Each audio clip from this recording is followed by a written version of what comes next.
باپ اور بیٹے اور روح القدس کے نام میں آمین۔ پہاڑوں پر اس مبشر کے قدم کیا ہی خوشنما ہیں جو سلامتی کی بشارت اور خیریت کی خوشخبری دیتا ہے، یعنی اس کی جو نجات کی باتیں کرتا ہے۔ ہم دعا مانگیں۔ اے مہربان خدا، مقدس فرانسس پاک انجیل کی بشارت دے دے کر مختلف ملکوں کے بہت سے لوگوں کو تیرے پاس لایا ہے۔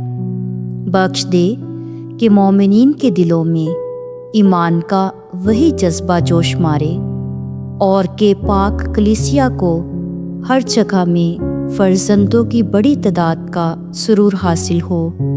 مسیح ہمارے خداوند کے وسیلے سے آمین۔